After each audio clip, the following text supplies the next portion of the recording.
Defeated Marcel Freeman of Los Angeles again in straight sets. Arnie Farron, the former University of Utah athletic director, today was named the chairman of the powerful NCAA Basketball Selection Committee.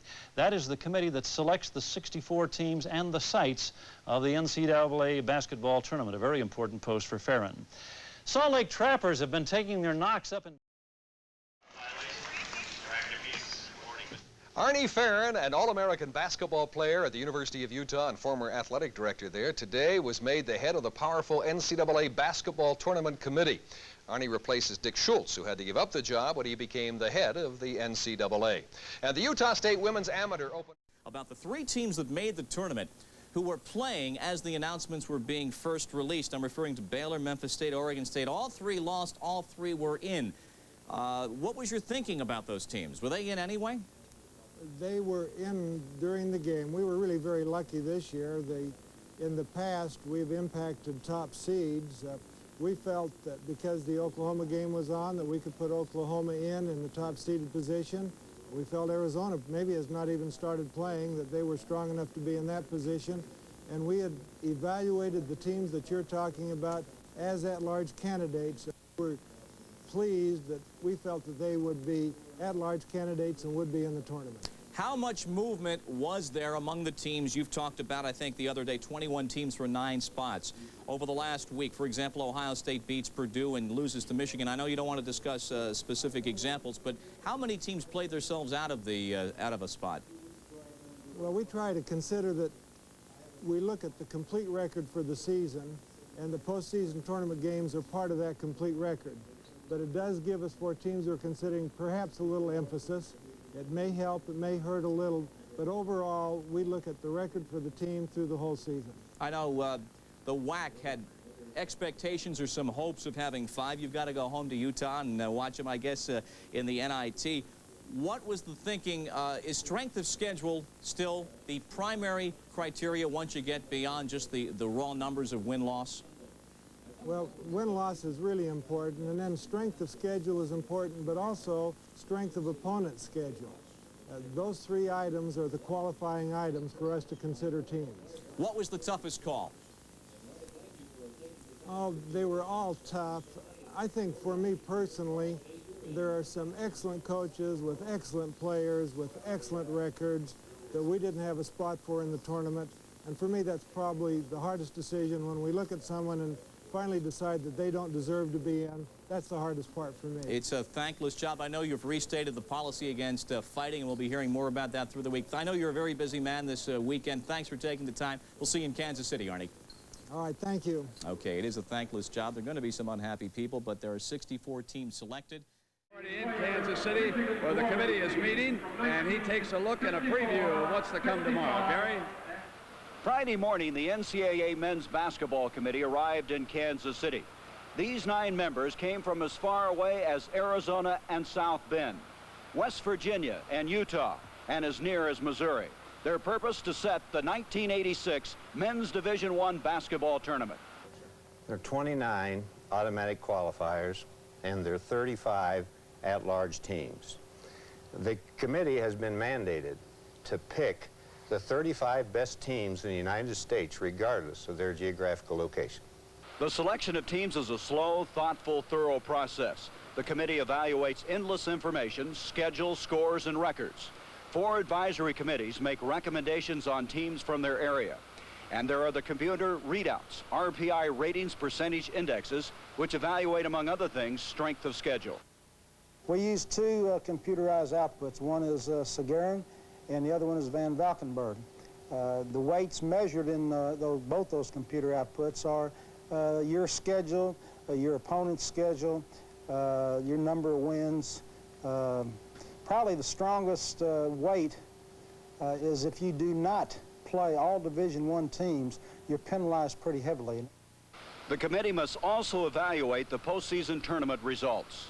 I think tournaments that occur a week before the selection process and during the selection process aid us, help us, because many times they'll break an outstanding team, maybe 1-1, and have split games with another outstanding team, and oftentimes it gives you the ability to show one institution is 2-1 against another one, and it allows you to more rationally seed teams.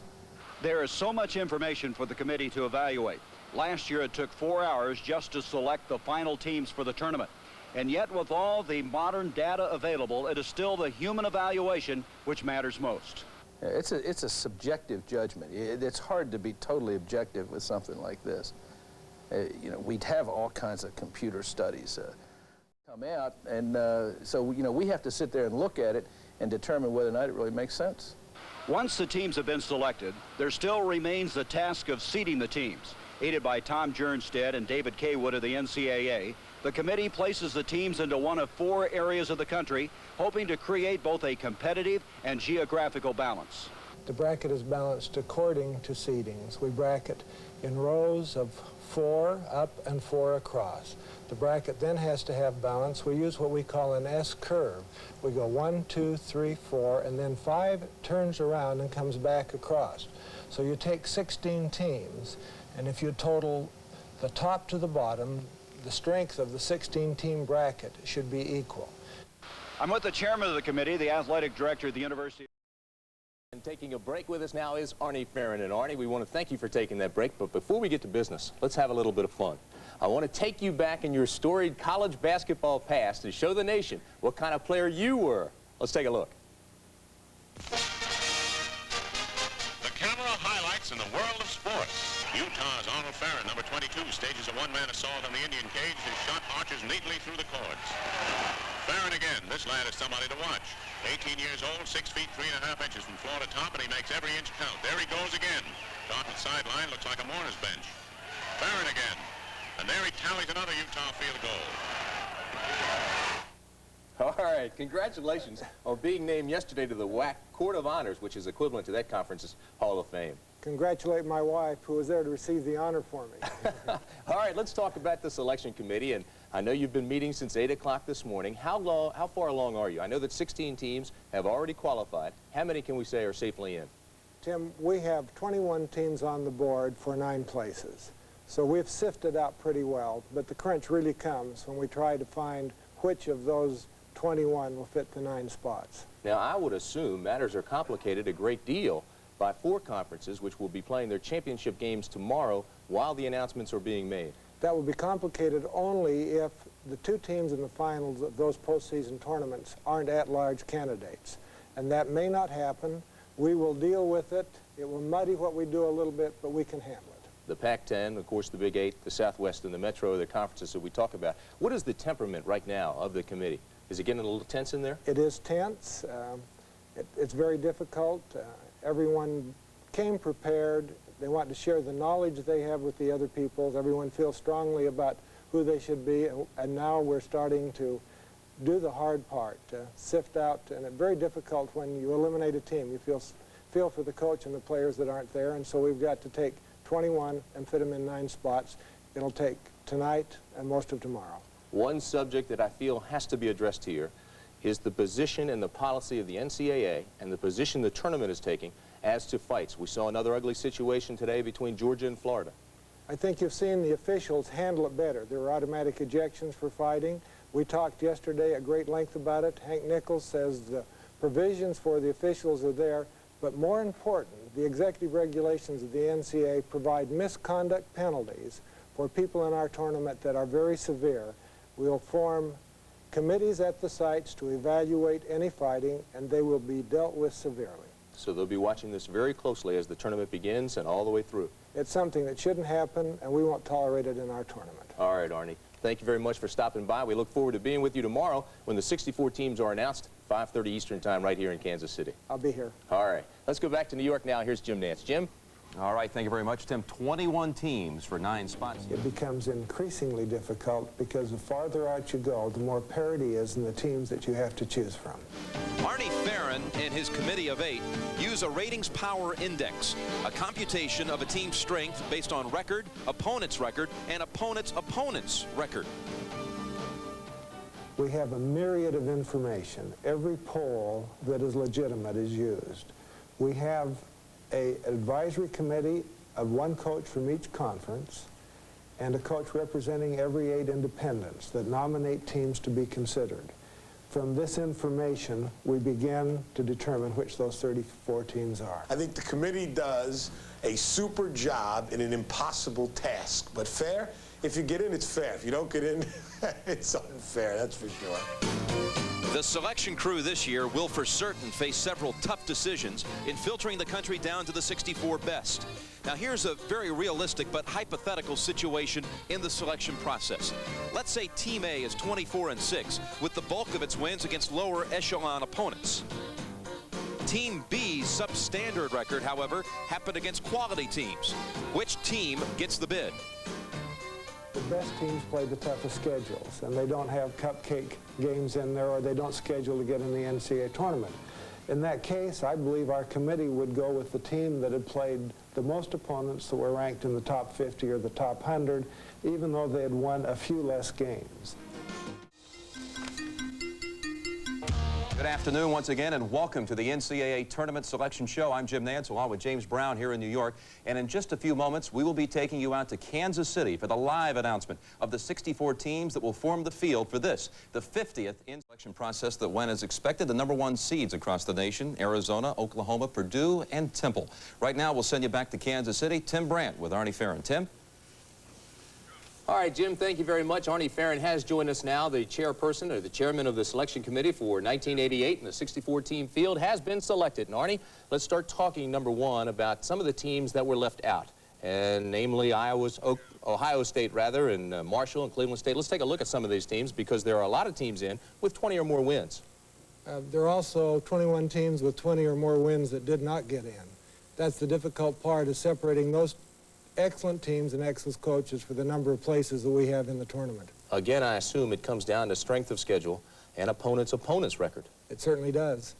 Let's talk, if we will, about the home team advantage. This year, there are no teams playing on their home court. Was that done on purpose? For instance, we could have had Notre Dame or North Carolina. No, it was not done on purpose. As a matter of fact, on our board upstairs, we had Atlantic Coast Conference #1 that would be going to Chapel Hill, and Atlantic Coast Conference #2 going to Salt Lake City. And that would be determined by who won the postseason tournament today. And Duke won. Duke then went to Chapel Hill. North Carolina lost. North Carolina will be in Salt Lake City. Arnie, how about Iowa's big loss to Indiana, or UNLV's loss this past week? Does that have more of an impact now because of when that loss comes, or the way they lost? No, what we do is take the complete record at the end of the season. And we end up looking at the complete record and not what happens the last 2 or 3 games, because the indicators we use are the complete season, not the last 3 games. But that would have a little impact whether you're playing well at the end, playing against teams that are not playing well at the end. And Iowa has struggled since winning the conference championship against Michigan. Right now, back in New York, Arnie, Billy Packer has a question. Billy? Yeah, one of the things, Arnie, that I'd be interested in, because you fellas are not going through this process just starting last Friday. Going back in, let's say, December, January, as this thing progressed, what clubs really made a move compared to the first times that you fellas start sitting down and saying, hey, who are going to be the top 4, 5, 6 seeds in the country? Billy, I tried to do a bracket every week. It became so confusing for me during the season that I quit doing that. There were so many changes every week that it was hard to predict what was going to happen at the end. Quit doing that. We started waiting until the records were in, but there obviously were some. Seton Hall made a strong move at the end. I think they came forward. Indiana at one time, I wondered whether Indiana would be in the tournament. And they finished strong, and they're in the tournament. So there are a number of them, and I keep reading what you say, so that's helped me as I've gone along through the season. Well, you did keep them off the home courts, and as you gave a very good explanation of that. Arnie, one other thing that concerns me a great deal is yesterday we saw a very bad fight in the case of Georgia playing against Florida. There have been some statements by Dick Schultz about the fighting situation and what it might mean in regard to suspensions for players. Now, you fellas on the tournament committee will be stationed strategically across the country. Is there anything that's in concrete there, or will you play off of what Dick's statement was and make decisions as you go? No, Billy, we have in the NCAA executive regulations all of the controls that we need for fighting in our tournament. If they're enforced, there's suspension, there's elimination of the tournament, there are financial penalties. We may not have enforced them like we're going to do now. They will be looked at carefully. At each site there will be a games committee, and fighting in our tournament will not be tolerated, and if it does happen, it will be dealt with severely. Arnie, this is Jim Nance in New York. You told us yesterday that you had 21 teams for 9 spots at that point. Once the conference tournaments concluded last night and today, what really got down to the last couple of teams, like the 65th team? Can you reveal that? Well, we don't talk about 65th teams, as we don't talk about the top 4. We put them in a pool, and they were very difficult selections. As you say, we had to compact 21 into 9. We moved them on a board and really in a group of 4 into the tournament. We think they're the ones that deserve to be there, and I'm real pleased with the cleanest committee that served with me. I think this was the best prepared committee that I've seen in my 6 years on the tournament committee. Arnie, what was some of the conversation with LSU, for instance? LSU with 13 losses. What were their assets? LSU's assets were that they played 14 games against teams that were ranked in the top 50. The last time we took a team in with 13 losses was Kentucky, who had the same type of record against top 50 teams, and they advanced to the first round of the regionals. So we think that LSU, by their schedule, as well as their one-loss record and opponent schedule, deserves to be in the tournament. All right, Arnie, thank you very much. We look forward to the tournament here on CBS. It's going to be fun now to watch the games. It'll be fun to do the games after this. Let's go back to New York now. Here's James Brown. James? All right, Timmy, thank you very much. In charge of that, so to speak, is Arnie Farron, this year's tournament committee chairman. Arnie, the tournament starts, what, in a couple weeks? March Madness is what it's called. Has it been maddening for you? It's been fascinating. And if you like challenge, it's been stimulating. There is a lot of challenge, a lot of excitement. Okay, NCAA basketball tournament chairman, what do you do? Well, we're a 9-man committee.